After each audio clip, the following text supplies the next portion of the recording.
नमस्कार दोस्तों, स्वागत है आपका स्टडी फॉर सिविल सर्विसेज में। वीडियो को पूरा देखिए। कोई भी आपका फीडबैक है, कोई सजेशन है, तुरंत वीडियो में कमेंट करके जरूर बताइए। अच्छा लगे तो वीडियो लाइक जरूर कर लीजिए और ऐसे वीडियो लगातार फ्री में पाने के लिए चैनल को तुरंत सब्सक्राइब कर लीजिए और बेल आइकन को जरूर टैप कर लीजिए ताकि आगे भी सारे वीडियो आपको मिलते रहे। यूट्यूब में फॉलो करते हैं तो प्लीज ये वाला फ्री टेलीग्राम चैनल जरूर ज्वाइन कर लीजिएगा। सारे नोटिफिकेशन, सारे अपडेट यहीं पे आते हैं, ध्यान रखिएगा। स्टडी फॉर सिविल सर्विसेज का कोई भी पेड ग्रुप अगर आपको ज्वाइन करना है तो सिर्फ 856480530969608608960445 यही नंबर है हमारे, सिर्फ जहां पे कॉल या व्हाट्सएप कर सकते हैं। इंस्टाग्राम पे हमारा पेज जरूर फॉलो कर लीजिएगा, study for civil dot services है। ट्विटर पे हमको जरूर फॉलो कर लीजिएगा, @स्टडी फॉर सिविल्स है। Hello everyone, welcome you all to study for civil services. आज के इस लेक्चर में हम लोग 8 दिसंबर के करंट अफेयर्स को स्टार्ट करने वाले हैं। जैसा कि आप सब लोग जानते हैं कि हम रोज जो है यहाँ पर करंट अफेयर्स की प्रैक्टिस करते हैं, जिसमें मैं आपको कि पूरा करंट अफेयर में प्रीलिम्स के लिए कैसे लिखना है, आपको मेंस के लिए कैसे आंसर्स लिखने हैं, आपने उसके अंदर कौन से टॉपिक को ज्यादा फोकस करना है। एट दी एंड मैं आपको ये सारी चीजें भी बताती हूँ। प्लस मैं आपको ये भी बताती हूँ कि क्वेश्चन को कैसे सॉल्व करना है। मैं आपके सामने हमेशा दो क्वेश्चंस इंपॉर्टेंट लेकर के आती हूँ, जिससे आपको ये पता रहे कि how you have to solve the questions also, right. चलिए स्टार्ट करते हैं हम अपने लेक्चर को। सबसे पहले हम ये देखते हैं कि हमारे आज के सबसे इंपॉर्टेंट आर्टिकल्स जो हैं वो कौन कौन से हैं। हमारे इंपॉर्टेंट आर्टिकल्स हैं Baba Saheb Ambedkar, fiscal federalism, India China relations, e रुपए, human trafficking and millets. Start करते हैं हमारे सबसे पहले और सबसे इंपॉर्टेंट आर्टिकल्स बाबा साहब अंबेडकर को। बिकॉज अभी रिसेंटली ही जो है बाबा साहब अंबेडकर मतलब कि BR अंबेडकर, जिनको आप सब लोग जानते हैं, वो जो है उनको यहाँ पर अभी जो है ट्रिब्यूट्स दिए गए हैं। ठीक है, अब हमारे लिए इनके बारे में क्या पढ़ना इंपॉर्टेंट है। भीमराव जी, राम जी अंबेडकर, जो कि जिनको आप जानते हैं, ये पर्सन जो है लोअर कास्ट के लिए इन्होंने जो है अछूत जाति के लिए बहुत ही सारा काम किया है। तो सबसे पहले तो मैं इनकी लाइफ की कुछ इंपॉर्टेंट चीजें बता देती हूँ। ये जो है एलिफस्टोन कॉलेज जो है यूनिवर्सिटी बॉम्बे में, और इकोनॉमिक्स इन्होंने कोलंबिया यूनिवर्सिटी में यहाँ पर पढ़ाई करी थी। उसके बाद फिर यहाँ पर बहुत सारी डॉक्टरेट की डिग्री हासिल करने के बाद ये भारत आई थी। ये अपने शुरुआती के दिनों में ये जो है एक इकोनॉमिस्ट भी थे, ये एक लॉयर भी थे। ठीक है, और साथ ही साथ इनको भारत रत्न भी मिला हुआ है। ठीक है, अब इनके बारे में हम लोग पढ़ना शुरू करते हैं। इनका जन्म जो है वो 14 अप्रैल को हुआ था। ठीक है, महाऊ में। महाऊ कहाँ है? ये आज के समय के मध्य प्रदेश में है। वहां से ये बिलोंग करते थे। इनकी फैमिली का जो बैकग्राउंड था वो मराठी फैमिली थी ये। और ये कौन सी कास्ट से बिलोंग करते थे? ये थी इनकी महर जाति, जो कि एक अछूत जाति है, महर जाति। ठीक है, जिनको हम जो है वो अनटचेबल्स जिसको हम कहते हैं, इनको उस तरीके से ट्रीट किया जाता था। और अंबेडकर की फैमिली के जो पूर्वज थे, उन्होंने already British east India company की आर्मी में भी सर्व किया हुआ था, और उनके जो फादर थे वो भी ब्रिटिश इंडियन आर्मी में सर्व किए थे। ठीक है, इनके इन्होंने ना बहुत ज्यादा भेदभाव अपनी लाइफ में झेला है। तभी इन्होंने इस चीज को समझा और लोगों को ये चाहा कि लोगों की थिंकिंग जो लोअर कास्ट के पीपल है उनके लिए बदली। ठीक है, इन्होंने बेसिकली थिंकिंग बदलने पे लोगों का बहुत ज्यादा काम किया है। इन्होंने रामबाई से शादी करी और उनकी मृत्यु हो गई थी कुछ समय बाद। उन्होंने फिर दूसरी शादी भी करी थी शारदा कबीर से। ठीक है, अब इसके बाद यहाँ पर जो है इन्होंने और क्या क्या इंपॉर्टेंट चीजें यहाँ पर करी। इन्होंने अनटचेबल्स के लिए बहुत बहुत काम किया है। मैं दिल से इनकी बहुत इज्जत करती हूँ, क्योंकि इन्होंने जो अनटचेबल्स और लोगों की सोच बदलना, लोगों के लिए काम करना, ऐसे इनके सराहनीय काम बहुत बहुत ही सारे हैं। साथ ही साथ इन्होंने बहुत से जो है ब्राह्मण लीडर, नॉन ब्राह्मण लीडर्स के लिए बहुत फाइट किया है। इन्होंने सबसे पहली एक सभा बनाई थी जिसका नाम है बहिष्कृत हितकरनी सभा। सबसे पहली सभा जो इन्होंने इन अनटचेबल्स के लिए काम करने के लिए बनाई थी। बहिष्कृत का मतलब क्या होता है? अनटचेबल्स के साथ जो समस्याएं होती हैं उनके लिए। कहाँ पे बनाई थी? बॉम्बे। ठीक है, और इस पूरी की पूरी में बहुत सारे और भी लोग थे, इन्वॉल्व थे बहुत सारे, जिसका एक ही काम था कि सबको एजुकेट करो, जितने भी अनटचेबल्स हैं उनको एजुकेट करो, उनको ऑर्गेनाइज करो। ठीक है, ये इसका मोटो था। ठीक है, इन्होंने यहाँ पर जो है बहुत सारे तरीकों से जो है वो लोगों में एक तरीके से चाहा कि किसी भी तरीके जो लोग हैं यहाँ पर वो बढ़े आगे। और जो भी कहते हैं ना कि अनटचेबल्स लोग जो है वो हिंदुओं के मंदिरों में नहीं जा सकते, वहां के कुएं से पानी नहीं पी सकते, ये सब चीजों को यहाँ पर हटाने की कोशिश की गई थी कि ये सब चीजें एग्जिस्ट नहीं करनी चाहिए। सभी सभी ने यहाँ पर जो है वो एज अ ह्यूमन जन्म लिया, तो किसी के लिए कोई अलग से रूल नहीं होना चाहिए। फिर 1930 में फाइनली ये पॉलिटिक्स में आते हैं, जिसमें इन्होंने क्या डिमांड करी कि भाई जो अछूत हैं उनके लिए एक अलग से निर्वाचन क्षेत्र बनना चाहिए। वो लंदन में तीनों राउंड टेबल कॉन्फ्रेंस को अटेंड करने वाले व्यक्ति थे। साथ ही साथ इन्होंने यहाँ पर डिप्रेस्ड क्लासेस जो है, जो दलित वर्ग है, उनके लिए यहाँ पर अलग से जो है सांप्रदायिक अधिनिर्णय सेपरेट यहाँ पर डिमांड करी थी, जिसके लिए गांधी जी जो है फास्ट पे चले गए थे, अनशन पे चले गए थे, और उसके बाद फिर क्या हुआ था, पूना पैक्ट साइन हुआ था। याद है ना, आप लोगों ने ये हिस्ट्री में सारा कुछ पढ़ा हुआ है। ये तो वही चीज है। साथ ही साथ इन्होंने और क्या किया, इन्होंने बहुत सारी मैगजीन स्टार्ट करी। इन्होंने जैसे कि मूक नायक मैगजीन को स्टार्ट किया, बहिष्कृत बहिष्कृत भारत को स्टार्ट करा। इन्होंने इक्वालिटी जनता, उसको भी स्टार्ट करा। तो ये सब थे। प्लस आपने सुना ना सब लोगों ने साइमन कमीशन के बारे में। साइमन कमीशन के साथ जो है जुड़ करके इन्होंने काम भी किया है। साइमन कमीशन सब लोग जानते हैं। साइमन कमीशन के साथ जुड़कर भी इन पर्सन ने बहुत ज्यादा काम भी किया है। ठीक है। इन्होंने एक महद सत्याग्रह, ये यूपीएससी एनडीए में एक बार सवाल भी कर चुकी है इसके ऊपर, महद सत्याग्रह किसने ऑर्गेनाइज करा था। तो ये महद सत्याग्रह भी बी आर अम्बेडकर ने ऑर्गेनाइज किया था। महद सत्याग्रह एवरीवन लिख लीजिए। महद में एक है। महद कहाँ पर है, महाराष्ट्र में। महाराष्ट्र में एक ऑर्गेनाइज किया था महद सत्याग्रह 1927 में, जहां पर जो पब्लिकली जो पानी पीने की जगह होती है वहां पर जो है रोक लगाई जा रही थी, किनके ऊपर, अनटचेबल्स के ऊपर। उसी के ऊपर इन्होंने यहाँ पर इसको, ये सब जो है इकट्ठा किया था, लोगों को, बहुत से लोगों को वहां पर इकट्ठा किया था। और फाइनली ध्यान से समझिएगा, 25 दिसंबर 1927 को, इस पर्टिकुलर डेट को 25 दिसंबर को बहुत से लोग वहां पर इकट्ठा हुए थे, जिन्होंने यहाँ पर डिसाइड किया था कि अगर अनटचेबिलिटी को तुम ह्यूमन ही नहीं मानते हो, तो वहां पर जो मनुस्मृति थी उसको जलाया गया था। मनुस्मृति को जलाया गया था, इसीलिए 25 दिसंबर को मनुस्मृति दहित दिन के रूप में मनाया जाता है। साथ ही साथ इन्होंने 1930 में एक और मूवमेंट ऑर्गेनाइज करी थी, जिसका नाम है Kalaram temple movement. Kalaram temple movement. Kalaram temple movement कहाँ पे है? ये भी महाराष्ट्र के नासिक में ही है, जो कि हिंदू मंदिर है, जहाँ पर जाना अलाउड नहीं था। उसी के लिए यहाँ पर इन्होंने यहाँ पर बहुत बड़ा जो है एक प्रदर्शन किया था। तो ये सब इन्होंने यहाँ पर पूरे एक ऑर्गेनाइजेशन यहाँ पर करी है। बहुत से लोग जो है इनके साथ जुड़ गए थे उस समय। और ये वही पर्सन है जिन्होंने all India depressed classes association बनाई, शेड्यूल्ड कास्ट लोगों को इकट्ठा किया। बहुत सारे लोगों के साथ मिल करके जो है बी आर अम्बेडकर ने बुद्धिज्म को भी यहाँ पर फिर फॉलो किया था। ठीक है। और आप जानते ही हैं कि इंडिया के कॉन्स्टिट्यूशन में, कॉन्स्टिट्यूंट असेंबली में इनका क्या योगदान था, वो तो सभी जानते हैं। ठीक है। हम तो फादर ऑफ कॉन्स्टिट्यूशन ही इनको कहते हैं। ठीक है। इन्होंने जो है एक टर्म भी यूज करी थी, डिप्रेस्ड क्लासेस। अनटचेबल्स के लिए क्या शब्द को यूज किया था, डिप्रेस्ड क्लासेस, बहुत इंपॉर्टेंट है। ठीक है। इन्होंने जो है पूरा यहाँ पर जो हमारा कॉन्स्टिट्यूशन है उसको बनाने में सबसे ज्यादा मदद करी थी। आपको बताया, ड्राफ्टिंग कमेटी के मेंबर भी थे। फिर आगे चल के हमारे पहले लॉ मिनिस्टर भी बने थे, और पूरा क्रेडिट इनको जाता है बनाने का। और साथ ही साथ जो है ये मैं कहूंगी कि ये पहले इंडियन थे जिन्होंने बाहर जाकर के इकोनॉमिक्स की डिग्री को हासिल किया था। ठीक है। इन्होंने इतनी सारी चीजें यहाँ पर, फूड के ऊपर, रुपए के ऊपर, बहुत सारी चीजें थी। इन्होंने एक थीसिस भी लिखा था। ये आप केबीसी देखते हैं, केबीसी में ये सवाल भी पूछा गया था। और एक क्वेश्चन पता है कितने करोड़ का था, 7 करोड़ का क्वेश्चन था, if I am not wrong, 7 crore या 1 करोड़ का क्वेश्चन था। एंड क्वेश्चन केबीसी में ऐसा था कि ये जो बुक है, थीसिस है, द प्रॉब्लम ऑफ रुपी, ये थीसिस जो है वो किसने लिखी थी, कहाँ पर। ये आंसर था बी आर अम्बेडकर द्वारा लिखी गई थी थीसिस, जिसमें उन्होंने ये बताया था कि जो रुपए है उसकी जो वैल्यू है वो क्यों गिर रही है, रुपए की वैल्यू क्यों फॉल डाउन हो रही है, इसमें इन्होंने इस चीज को समझाया था। ठीक है। तो ये इनका इंपॉर्टेंट है।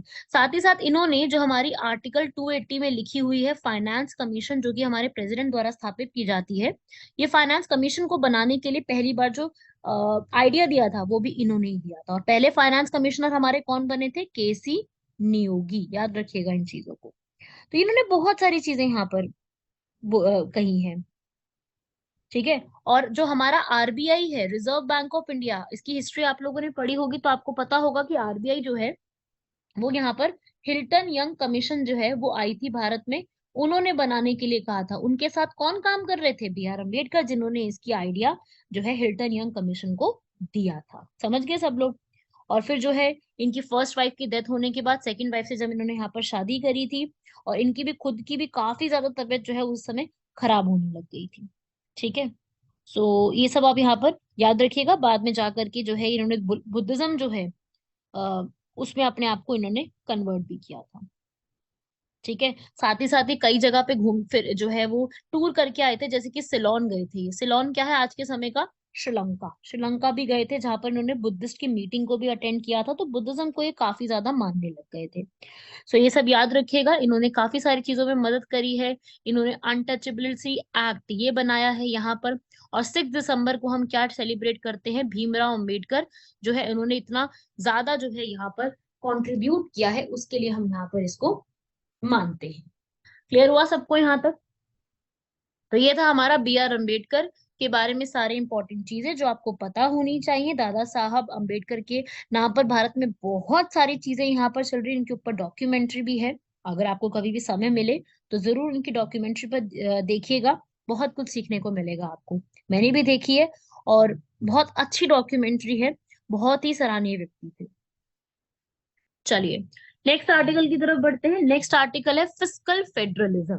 फिस्कल फेडरलिज्म जो है, इसका मीनिंग क्या होता है? पहले तो देखो, फेडरलिज्म संघवाद का मतलब क्या है? संघवाद आप जानते हैं, जो हमारी पावर्स होती है, जो हम डिवाइड कर देते हैं किस किस के बीच में, सेंटर और स्टेट के बीच में पावर्स को हम जो डिवाइड करते हैं उसको संघवाद कहते हैं। यहाँ पे फिस्कल फेडरलिज्म का मतलब क्या है? राजकोषीय संघवाद, जिसमें जो है हमारी संघीय प्रणाली में जो फेडरलिज्म है उसके अंदर जो फंडिंग है वो भी शेयर की जाती है। बिल्कुल सही बात है यहाँ पर। क्यों? क्योंकि जो हमारी यूनियन और स्टेट लिस्ट है, हमारी स्केड्यूल 7 के अंदर 7वीं अनुसूची में जो यूनियन और स्टेट लिस्ट दी हुई है, उसमें टैक्सेशन की जो पावर है वो लिखी भी हुई है यहाँ पर। साथ ही साथ जो इनकम का सोर्स है वो यहाँ पर डायरेक्ट टैक्सेस आते हैं, ये भी आपको पता है, ये भी आप लोगों ने पढ़ा हुआ है। और स्टेट्स को जो सबसे ज्यादा टैक्सेस मिलते हैं वो ज्यादातर अप्रत्यक्ष करों की फॉर्म में सेल्स टैक्स से मिलते हैं। स्टेट लिस्ट में हमारे सामने क्या क्या चीजें आती हैं? स्टेट लिस्ट में हमारा बहुत सारी ये चीजें आती हैं, जैसे कि land revenue, liquor, estate duty, vehicles के ऊपर, ये सारे। जबकि कंकरेंट लिस्ट में कुछ भी नहीं दिया गया। तो यहाँ पर जो भी हमारा टैक्सेस का विभाजन है, टैक्सेस का विभाजन स्टेट और यूनियन के बीच में बहुत सारे आर्टिकल्स के तहत किया गया है। ठीक है। होता क्या है कि आज के समय में प्रॉब्लम क्या आ रही है? प्रॉब्लम ये आ रही है कि जो हमारी सेंट्रल गवर्नमेंट और स्टेट गवर्नमेंट है उनके बीच में फंडिंग का है वो बहुत बड़ा इशू आ रहा है। फंड यहाँ पर सही तरीके से बट नहीं रही है। ठीक है। यहाँ पर क्या है कि सेंट्रल गवर्नमेंट के पास बहुत ज्यादा पावर है फंडिंग को लेकर के। जो उनके पास राजकोष है उसको लेकर के सेंट्रल गवर्नमेंट के पास ज्यादा पावर है। सेंट्रल गवर्नमेंट जो है सारे टैक्सेस में से करीब करीब 60% यहाँ पे लेती है, और 40% बचा हुआ स्टेट टैक्सेस के पास जाता है। ठीक है। तो यहाँ पर ये जो है प्रॉब्लम आ रही है, और ये इम्बैलेंस जो है एक एक तरीके से असंतुलन की स्थिति बन रही है। और साथ ही साथ जो स्टेट होती है उसको अपनी पंचायत और जो म्युनिसिपैलिटी है उसमें भी बांटना होता है। तो उसकी वजह से क्या होता है, इन सब प्रॉब्लम की वजह से जो है नेगेटिव इम्पैक्ट पड़ रहा है चीजों के ऊपर। अब क्या है, इसके ऊपर क्या क्या चीजें बोली हैं? यहाँ पर फाइनेंस कमीशन यहाँ पे बनाई गई है जो कि इस तरह की चीजों को सॉल्व करती है। 14th फाइनेंस कमीशन ने एक्सेप्ट भी किया था कि यस, उन्होंने प्रॉमिस भी किया था कि हम स्टेट्स को ज्यादा प्रोसेस जो है पैसा बांटना शुरू करेंगे, स्टेट के पास हम ज्यादा अमाउंट में पैसा देना शुरू करेंगे। बट वो अभी 15th फाइनेंस कमीशन चल रही है, जिसको हेड भी कर रहे हैं एनके सिंह। ठीक है। वो अभी तक हुआ नहीं है रियलिटी में, यहाँ पर जो है वो अभी तक पूरा उस तरीके से आया ही नहीं। दूसरा एक एक्ट है, FRBM करके एक्ट इसको बोला जाता है, physical responsibility and budget management act. इस एक्ट के तहत जो है वो यहाँ पर 3% का अभी जो है यहाँ पर राजकोषीय घाटा चल रहा है, और इसकी सीमा जो है वो पैंडेमिक जैसे कि हमारा खत्म हुआ है इसके बाद और भी बढ़ाई जा सकती है। ठीक है। तो ये सारे इश्यूज जो है वो यहाँ पर देखने को मिल रहे हैं। यहाँ पर आप इस पिक्चर में पढ़ेंगे काफी सारे जो है फिस्कल फेडरलिज्म जो है वो आज के समय में काफी ज्यादा प्रभावित जो है वो कर रहा है। इसके अंदर जो इम्बैलेंस है, असंतुलन क्रिएट हो चुका है ऑलरेडी। उस असंतुलन के होने की वजह से काफी सारे दो स्टेट और सेंटर के बीच में प्रॉब्लम और यहाँ पर इशू क्रिएट हो रहे हैं इसी रीजन की वजह से, राइट। तो ये आपको याद रखना है यहाँ तक। बढ़ते हैं हमारे नेक्स्ट आर्टिकल की तरफ। इंडिया और चाइना के रिलेशन। इंडिया और चाइना के रिलेशन कैसे हैं, ये तो आई थिंक सब लोग यहाँ पर काफी जो है भली भांति इस चीज को जरूर जानते होंगे। अब जो इंडिया चाइना के रिलेशन है वो इंडियन ओशन रिम एसोसिएशन और इंडिया चाइना ओशन रीजन से कैसे अलग है, एक बार हम समझते हैं कि ये एक्चुअली में है क्या। सबसे पहले तो हम ये समझते हैं कि चाइना इंडिया का जो ओशन रीजन है यहाँ पर, ये क्या है। जो आपका सबसे पहला लिखा है चाइना इंडिया का ओशन रीजन, पहले तो हम ये समझते हैं कि चाइना जो है वो इंडियन ओशन में क्या प्रॉब्लम क्रिएट कर रहा है। देखिए हुआ क्या है, चाइना का जो है इंडियन ओशन का एक उन्होंने फोरम डेवलप किया है जिसमें उन्होंने बोला है कि भाई चाइना और साथ में जो जो कंट्री इंडियन ओशन के आसपास है उन सब के जो है हम लोग इकट्ठा मिलकर के यहाँ पर डिसाइड करने वाले हैं, आगे बढ़ेंगे यहाँ पर, ठीक है। अब क्या हो रहा है इसके अंदर कि जो भी हिंद महासागर के क्षेत्र में जो भी आपदा रोकथाम रोकथाम किया जाएगा, डिजास्टर को प्रिवेंट करने की स्ट्रैटेजीज है वो यहाँ पर लेकर के आ रहे, बिल्कुल ठीक है। हर कंट्रीज पे अग्री भी कर रही है कि हम लोग जो हमारे जितने भी कंट्रीज बॉर्डर लगाती हैं वहां से, वो सारे यहाँ पर हम लोग जो है इसमें जो भी डिजास्टर जो भी शॉक आने वाले हैं उसमें हम लोग सब एक साथ मिलकर के यहाँ पर बढ़ेंगे आगे, और उससे जितने भी लाभ मिलेंगे हमें, जैसे कि समुद्र के संसाधनों का उपयोग करना और जितने भी इस तरीके से मत्स्य पालन, नवीकरणीय ऊर्जा को, पर्यटन को, सारे के सारे लोग मिलकर के यहाँ पर इकोनॉमिक बेनिफिट्स को बांटेंगे। तो इसमें कौन कौन सी कंट्रीज आती है जो इंडियन ओशन के साथ बाउंड्री शेयर करती हैं, जैसे कि ये आप सामने देख सकते हो नाम, पाकिस्तान, म्यांमार, श्रीलंका, बांग्लादेश, इंडोनेशिया, मालदीव वगैरह, ये सब आप नाम पढ़ सकते हैं। अब क्या है, इंडिया और इंडिया ओशन का क्या है कि इंडिया जो है वो यहाँ पर हमेशा से इंपॉर्टेंट कंट्री रहा है, लेकिन हमें पता है चीन के इरादे यहाँ पर क्या है, इसलिए हम लोग अभी तक यहाँ पर शामिल नहीं हुए थे, ठीक है। इंडिया जो है वो यहाँ पर क्या चाहता है कि वो किसके साथ स्टार्ट करे, ऑस्ट्रेलिया, मालदीव्स के साथ यहाँ पर जाए और इंडियन ओशन रिम एसोसिएशन में यहाँ पर अपने आप को रिप्रेजेंट करे। चाइना जो है वो बहुत ज्यादा चैलेंज कर रहा है इंडिया को यहाँ पर, ठीक है। यहाँ पर जो है चाइना जो है वो बिल्कुल जो है वो चाहता है कि इंडिया को यहाँ पर पूरे एरिया के रीजन में यहाँ पर चैलेंज किया जाए, और उसके लिए ही जो इंडियन ओशन रिम एसोसिएशन है जो कि यहाँ पर बनाई गई थी, आप देख सकते हो 1997 में मॉरिशस में इसके हेडक्वार्टर्स रखे गए हैं, जिसके अंदर सारी कंट्रीज इसके एलिजिबल हैं, पार्टनर्स बनी हुई हैं जो भी इंडियन ओशन में जो है वो स्टेट बॉर्डर शेयर करती हैं। चाइना यहाँ पर क्या है, उनका ट्रेडिंग पार्टनर है इंडियन ओशन रीजन का।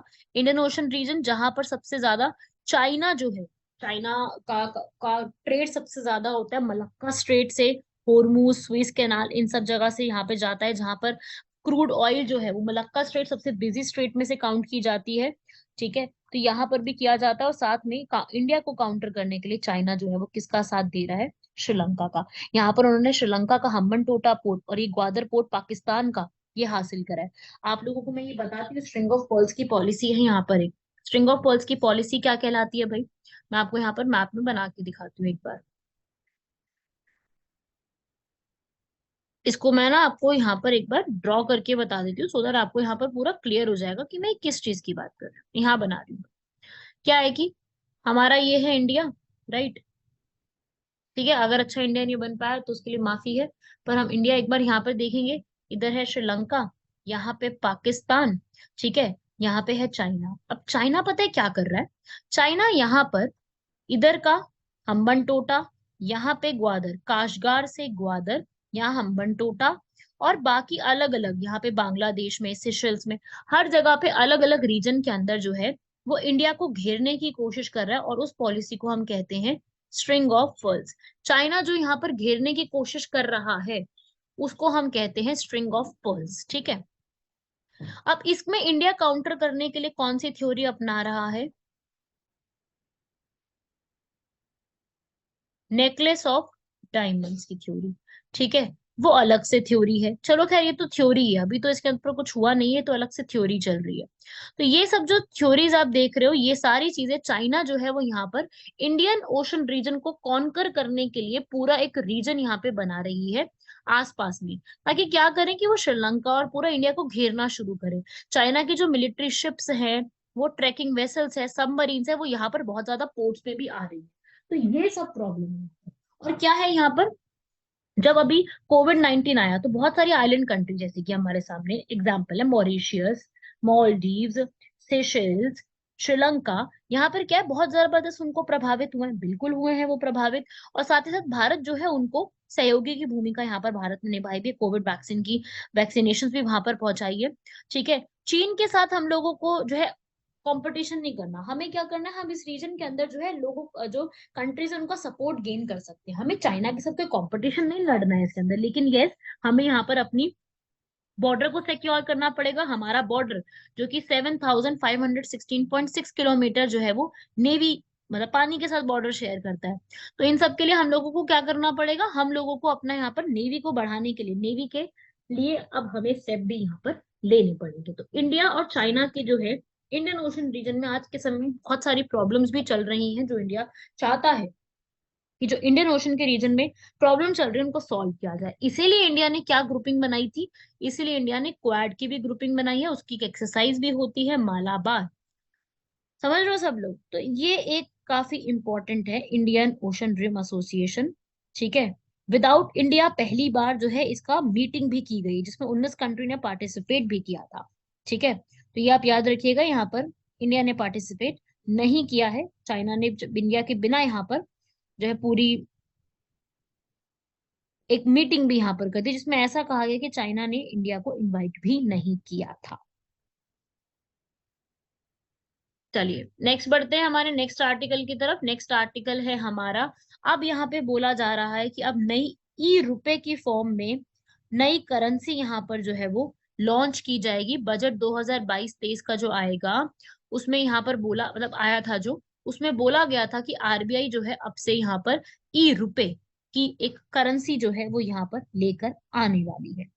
अब इसी के ऊपर काफी ज्यादा न्यूज में चल रही हैं चीजें कि ई रुपए है, जो हमारा यूपीआई चल रहा है, केवाईसी चल रहा है वगैरह। तो उस चीजों में, क्योंकि आपको पता है कि यूपीआई के ट्रांजैक्शन आप जानते हैं कितने ज्यादा बढ़ चुके हैं। ठीक है, हम लोग तो कितनी छोटी छोटी चीजों के लिए भी यूपीआई का ट्रांजैक्शन करते हैं, है ना। मतलब कई बार तो 10 रुपए 5 रुपए तक के लिए भी हम लोगों को ये करना पड़ता है, क्योंकि हम लोग यहाँ पर अब कैशलेस होने की बहुत ज्यादा कोशिश में लगे हुए हैं। ठीक है, तो यहीं पर ही अब डिजिटल करेंसी लेके आई जाएगी, जिसको सीबीडीसी कहेंगे, which is central bank digital currency. ठीक है, जो कि सेंट्रल बैंक उस कंट्री का, मतलब हमारी कंट्री के आरबीआई इसको लॉन्च करेंगे यहाँ पर। ठीक है, तो लीगल टेंडर होगा एक, जो कि ट्रांजेक्शन के तरीके से काम करेगा। और ये पूरा जो ई रूपी है, ये यहाँ पर आरबीआई के अंडर ही पूरा किया जाएगा। दो तरीके की यहाँ पर सीबीडीसी होगा, एक रिटेल होगा, एक होलसेल होगा। रिटेल जो कि लोगों द्वारा यूज की जाएगी डे टू डे काम के लिए, होलसेल जो कि बैंक्स और एनबीएफसी जैसी जो कंट्रीज है वो यहाँ पर स्टार्ट की जाएगी। अभी तक ये जो प्रोजेक्ट है वो 4 सिटीज में शुरू किया जा रहा है, एक तो दिल्ली, एक मुंबई, बैंगलोर और भुवनेश्वर, इन 4 जगह में। और ये क्रिप्टो करेंसीज नहीं है, ये डिफरेंट है। ठीक है, तो यहाँ पर इन चीजों का ध्यान रखा गया है। दो तरीके से जनरेट की जाएगी मार्केट में, इसको यहाँ पर पेपर करेंसी और कॉइन्स की तरह ही लेकर के आया जाएगा, जो कि बैंक्स के थ्रू कनेक्टेड होंगी। ठीक है, और जो भी जितना भी यहाँ पर काम होगा वो पीपल टू पीपल कॉन्टैक्ट के थ्रू होगा, या फिर आपके फोन, मोबाइल फोन्स, डिवाइसेस, उन्हीं के थ्रू यहाँ पर पूरा किया जाएगा। वही क्यूआर कोड्स होंगे, ट्रांजैक्शन वहां से होगा। ठीक है, टोकन होंगे, आपको फिजिकली कैश की कोई जरूरत ही नहीं पड़ी। ठीक है, तो इस सब चीजों से हमारे जितने भी ट्रांजैक्शन है वो यहाँ पर परफॉर्म किए जाएंगे, और लोग यहाँ पर फाइनेंशियली और ज्यादा इंक्लूड होंगे। और यहाँ पर प्रॉपर तरीके से जो है वो यहाँ पर जो है कॉइन्स के ऊपर हमारी डिपेंडेंसी डिक्रीज होगी। ठीक है, फिजिकली कैश के ऊपर हमारी जो डिपेंडेंसी है वो यहाँ पर डिक्रीज होगी। तो इसी को हम कहते हैं यहाँ पर सीबीडीसी। अब क्या है कि सीबीडीसी अगर आएगा तो जितने भी पेटीएम, गूगल पे और ये सब मर्चेंट्स हैं, इनको यहाँ पर पैसा कम मिलना शुरू हो जाएगा। ठीक है ना। अगर डायरेक्ट मॉडल लेके आती है रिजर्व बैंक ऑफ इंडिया तो हम डायरेक्टली पब्लिक के साथ काम करेंगे। ठीक है ना। तो मतलब एक तरीके से बहुत बेहतर तरीके से ये प्रोजेक्ट बन सकता है आगे आने वाले समय में। ठीक है। तो ये है यहाँ पर। बस इसमें ये है कि अभी ऐसा मुझे लगता है कि अगर इसको प्रॉपर्टी सिक्योरिटी से नहीं लॉन्च किया गया तो इसमें लोगों का जो प्रिवेसी है वो बहुत ज्यादा चली जाएगी। और लोगों में आज भी समय में मतलब ऐसा लगता है कि आज भी लोगों में जो है ना डिजिटल को लेकर के उतनी ज्यादा लिटरेसी नहीं आई है। आता है लोगों को करना बिल्कुल, लेकिन उतनी ज्यादा नहीं आई, क्योंकि डिजिटल जितनी भी एप्स है ना वो कई सारी एप्स ऐसी हैं जो लोकल लैंग्वेज में अवेलेबल ही नहीं है, इंग्लिश या हिंदी में ही अवेलेबल है। तो ये भी एक प्रॉब्लम है यहाँ पर। ठीक है। तो ये भी एक याद रखिएगा। साथ ही साथ मुझे ऐसा लगता है कि भाई केवाईसी जो है हमारा, नो योर कस्टमर, इसको बहुत तरीके से लाने की जरूरत है। अगर इसको प्रॉपर तरीके से लाया जाए तो ये बहुत बेहतर और बहुत ही यूजफुल आगे आने वाले समय में बन सकता है। Right everyone. बढ़ते हैं हमारे फिफ्थ आर्टिकल की तरफ, ह्यूमन ट्रैफिकिंग के ऊपर। ह्यूमन ट्रैफिकिंग, आजकल जो ट्रैफिकर्स हैं जो इस तरीके से चीजों को प्रमोट करते हैं वो अब ऑनलाइन लोगों को यहाँ पर सर्च कर रहे हैं। ठीक है। जबरदस्ती। तो ये एक जो ह्यूमन ट्रैफिकिंग है ये हमारे आज के समय की बहुत बड़ी प्रॉब्लम भी है। और ह्यूमन ट्रैफिकिंग की डेफिनेशन पहले तो मैं आपको बता दूं होती क्या है। मानव की तस्करी करना, किसी निजी मकसद की पूर्ति करनी है, उसके उस शोषण के उद्देश्य से आप कोई भी अपना फोर्स से या धोखेधड़ी से या षड्यंत्र करके मानव जो है उसका एक से दूसरी जगह पे लेके जाना या मानव के किसी अंग की तस्करी करना, वो सब चीजें इसमें आती हैं। साथ ही साथ 2016 की रिपोर्ट के अकॉर्डिंग 2.24.9 मिलियन विक्टिम्स जो है वो ह्यूमन ट्रैफिकिंग के रहे हैं, जिसमें सबसे ज्यादा जो है यहाँ पर जो है विक्टिम्स रहे हैं adult mail, girl child, boy child, इतने सारे विक्टिम्स रही हैं। सबसे ज्यादा जो है वो विमेन विक्टिम्स रही हैं, 46% तो विमेन ही यहाँ पर रही हैं। और क्यों क्यों ऐसा किया गया है, शोषण क्यों किया गया है? यौन शोषण के लिए। ठीक है। और उसके बाद फिर जबरदस्ती काम करवाने के लिए, फोर्स्ड लेबर के लिए। साथ ही साथ इसमें ये बताया गया है कि इंडिया में जो है करीब 80 लाख जो लोग हैं वो मानव तस्करी का जो है वो शिकार हुए हैं। और उनके हिसाब से जो है सबसे ज्यादा इसमें जो संख्या है वो किसकी रही है? बांग्लादेश, भूटान, इंडिया, मालदीव्स, नेपाल, पाकिस्तान, श्रीलंका सबसे ज्यादा यहाँ पर रहे हैं। और उसके बाद ये वही है कि आप जो है किसी को भी जबरदस्ती से काम करवाएं। ठीक है। या फिर यौन तस्करी करे, जबरदस्ती किसी से काम करवाना, गलत तरीके से किसी से काम कराना और किसी को जितना पैसा आपने कहा था उससे कम पैसों में काम करवाना, इसको हम कहते हैं मानव तस्करी होना। और ये आज के समय में आज भी होती है, चाहे हमारे कॉन्स्टिट्यूशन में लिखा हुआ है कि ये नहीं होना चाहिए। मतलब इसको मैं कह लूं तो ये एक जबरदस्ती का, फोर्सफुल तरीके से किसी का शोषण करना है। वो यौन शोषण भी हो सकता है, किसी से जबरदस्ती काम करवाने के रूप में भी हो सकता है। ठीक है। ऐसे ना ये न्यूज आप बहुत सुनते होंगे कि अब आरपीएफ है, आरपीएफ ने कितने लोगों को इससे बचाया है, कितने सारी विमेन को बचाया है। सब लोगों ने गजनी मूवी देखी है? गजनी मूवी देखी होगी अगर आपने, तो आपने उसमें देखा होगा, उसमें जो मतलब जो मूवी में जो हीरोइन थी, वहां पर एक्ट्रेस थी, उन्होंने भी इस मूवी मूवी में पूरा ये चीज दिखाई थी उन्होंने, है ना। तो वो सच्चाई है, वो एक मूवी में दिखाया था, ऐसी कितनी सारी मूवीज दिखाते हैं। ठीक है। तो ये जो सारी चीजें आप देखते हो ना ये सच्चाई है सारी, ये सब चीजें होती हैं। तो ये जो एक प्रॉब्लम है ना ये मानव तस्करी की, ये एक बहुत बड़ा इशू है आज के समय में। और इसी इशू को सुलझाने के लिए जो है कोशिशें की जाती रही हैं। जबरदस्ती शादी करवा देना, जबरदस्ती किसी से भीख मंगवाना, जबरदस्ती किसी से कोई क्राइम करवाना, ये चीजें भी होती हैं। सबसे बड़ा रीजन क्या है इसका? गरीबी। ठीक है। क्या होता है ना कि आपको काम जो है बेटर तरीके से काम करना है, लोग एक जगह से दूसरी जगह जाते हैं, वहां पे लोगों को जानते नहीं होते हैं। तो क्या होता है, ये सब प्रॉब्लम जो है वो आसानी से देखने को मिलती है जब लोग यहाँ पर जो है इस तरीके की चीजें करते हैं। ठीक है। अब एजुकेशन नहीं है, क्या होता है उसकी वजह से जो है वो बच्चे लोग यहाँ पर जबरदस्ती जो है एजुकेशन पे फोकस नहीं करते, गरीबी होती है तो जबरदस्ती जो है यहाँ पर बच्चे जो है उनसे ये काम करवाया जाता है। फिर कोई डिजास्टर आ गया, ठीक है, नेचुरल डिजास्टर आ गया जिसकी वजह से यहाँ पर क्या हो गया, माइग्रेशन करना पड़ गया, जिसकी वजह से लोग जो है इन कामों में फंस जाते हैं। ठीक है, ये सब चीजें करवाना।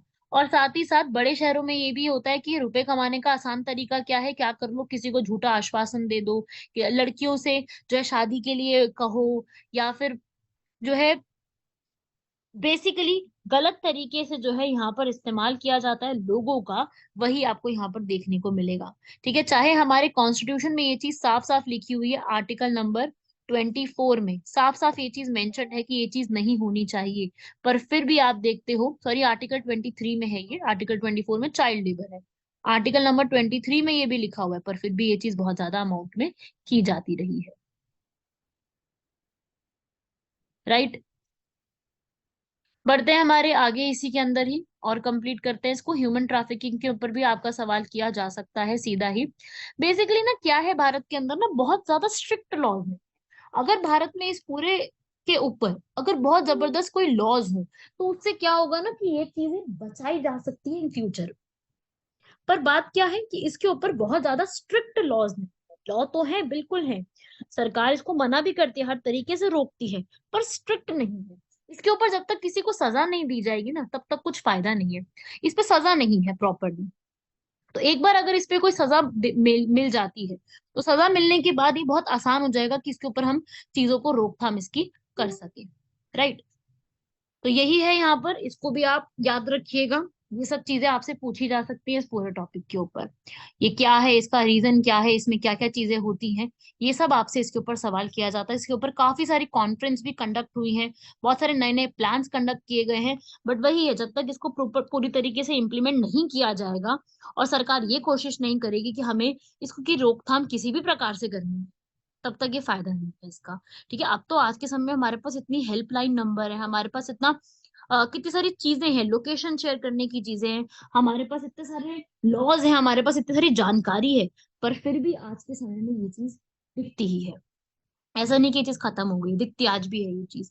ठीक है, तो इसी को यहाँ पर बचाने के लिए जो एक ऑर्गेनाइज तरीके से ये गिरोह काम करते हैं ना, इनको यहाँ पर रोकना पड़ेगा, और सरकार को इतना मेक श्योर करना पड़ेगा कि करीब जो है जितने भी हमारे लोग हैं, इनकी मिनिमम जो रिक्वायरमेंट है ना, एटलीस्ट वो यहाँ पर पूरी होती रहे। अगर मिनिमम भी लोगों को यहाँ पर सुविधाएं मिलती रहेंगी, तो सरकार यहाँ पर कम से कम जो मिनिमम हमारी रिक्वायरमेंट है ना, उसको पूरा करा जा सकता है। ठीक है, क्योंकि लोग इसके लिए क्यों जाते हैं, क्योंकि लोगों को यहाँ पर गरीबी बहुत ज्यादा है। गरीबी अगर ज्यादा होगी तो ये प्रॉब्लम तो करेगा ही करेगा। लोग अपनी गरीबी खत्म करने के लिए किसी ना किसी तरीके की तस्करी और गलत कामों का सहारा लेते हैं, उसी के लिए ये सारी प्रॉब्लम होती है। राइट एवरीवन, चलिए बढ़ते हैं हमारे आज के लास्ट आर्टिकल की तरफ, जो हमारा बहुत इंपॉर्टेंट और बहुत ही मजेदार आर्टिकल है। वो आर्टिकल कहता है हमें कि हमारे भारत में मिलेट्स का एक इनिशिएटिव स्टार्ट किया गया है। जैसे मैं आपको टॉपिक करा रही हूँ ना, अभी थोड़ी देर पहले ही जो है, मतलब जब मैंने ये लेक्चर पूरा रिकॉर्ड करना स्टार्ट किया, उससे थोड़ी देर पहले ही मेरे पास मैसेज आया भारत सरकार की तरफ से कि इंडिया जो है यहाँ पर क्या मना रहा है, यहाँ पर इंटरनेशनल ईयर ऑफ मिलेट्स हम लोग मना रहे हैं ना। आप सबके पास ही मैसेज आया होगा, चेक करिएगा अपने फोन्स में। गवर्नमेंट ऑफ इंडिया की तरफ से यहाँ पर जो है वो एक इंटरनेशनल ईयर ऑफ मिलेट्स कौन मना रहा है, यूएन मना रहा है। ठीक है, क्योंकि हम लोगों ने ही यहाँ पर ये चीज के लिए बोला था, इसका कॉन्क्लेव ऑर्गेनाइज किया गया है। और ये जो है ये कॉन्क्लेव यहाँ पर किस पर्पज से है, ये कॉन्क्लेव यहाँ पर ऑर्गेनाइज किया जा रहा है बाय आपिदा। आपिदा यहाँ की फुल फॉर्म क्या है, आप पढ़ सकते हैं यहाँ पर। आपिदा की फुल फॉर्म वो है यहाँ पर, यहाँ पे आप रीड करेंगे, लिखी हुई है यहाँ पर, निर्यात प्रोत्साहन निकाय कृषि और प्रसंस्कृत खाद्य उत्पाद निर्यात।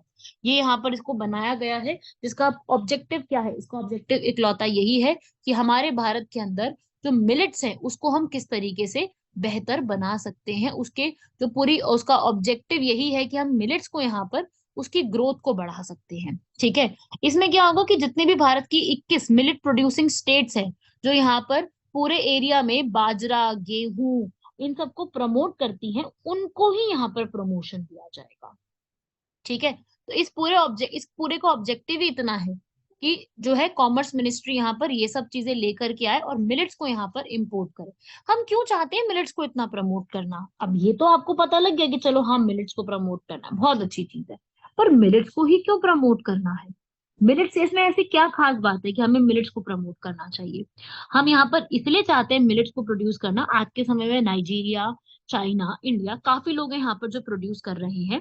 इसके लिए अलग अलग सेंटर्स भी ओपन किए गए हैं, क्योंकि हमें जानते हैं कि ये जो हमारे मिलेट्स होते हैं, ये हमारे, अगर क्रॉप की क्वालिटी अच्छी नहीं भी है ना, तब भी ये ग्रो हो जाएंगे। अगर क्रॉप की क्वालिटी बहुत अच्छी भी नहीं है ना, तब भी ये बहुत अच्छे तरीके से ग्रो हो सकते हैं। और इन्हीं का ये योगदान है बेसिकली।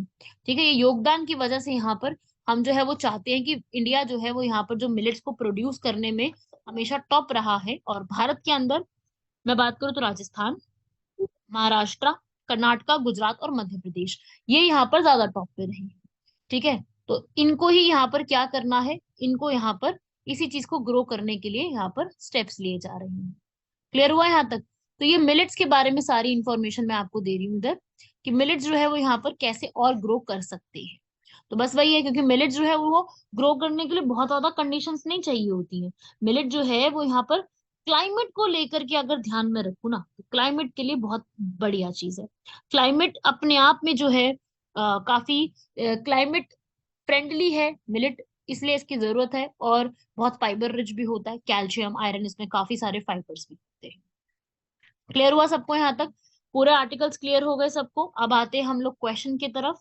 क्वेश्चन है हमारा, international civil aviation organisation. Civil aviation organisation का क्या रोल है, उसके बारे में ये सवाल है, ये वाले सारे।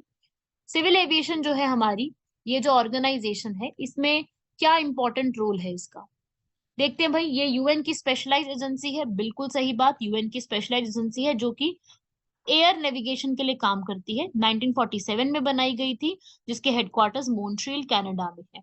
तो ये पूरा आपके लिए इम्पोर्टेंट है, इसका करेक्ट आंसर हो जाएगा D, international civil aviation organisation.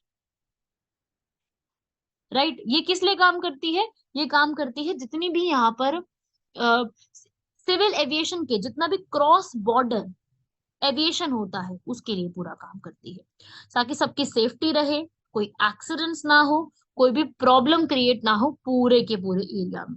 उसे हम यहाँ पर क्या कहते हैं, इंटरनेशनल सिविल एविएशन। भारत के अंदर एयरपोर्ट्स अथॉरिटी ऑफ इंडिया इस चीज को भी देखती है, और वर्ल्ड लेवल पे इंटरनेशनल सिविल एविएशन देखती है।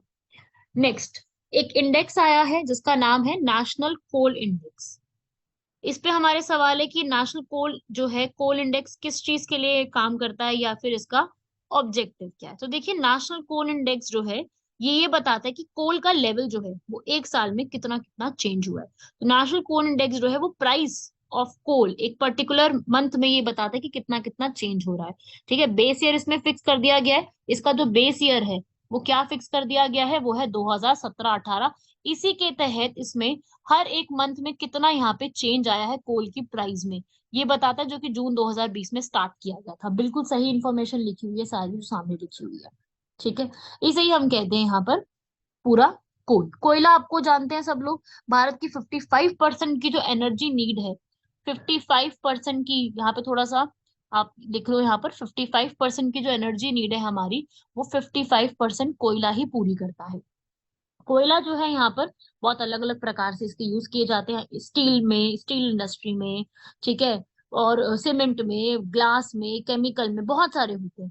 और भारत का जो कोयला है उसको हमने 4 पार्ट में डिवाइड किया है। 4 कैटेगरीज कौन कौन सी हैं हमारे यहाँ पर, डिफरेंट जो है यहाँ पर 4 कैटेगरीज में डिवाइड किया गया है। कौन कौन सी 4 कैटेगरीज हैं? सबसे पहली कैटेगरी है यहाँ पर बिट्यूमिनस, एंथ्रेसाइट। सबसे बेस्ट क्वालिटी एंथ्रेसाइट का भारत में बहुत कम मिलता है, भारत में सबसे ज्यादा बिटुमिनस मिलता है। फिर उसके बाद लिग्नाइट, और फिर पीट। 4 कैटेगरीज में यहाँ पर मिलता है। ये रैंकिंग किस हिसाब से की है कि भाई उसमें कितना अमाउंट ऑफ कार्बन जो है वो प्रेजेंट है, उस कार्बन के अमाउंट के हिसाब से इस पूरी रैंकिंग को यहाँ पर किया गया है। क्लियर हुआ सबको यहाँ तक? तो इसमें भी सारी स्टेटमेंट्स करेक्ट है।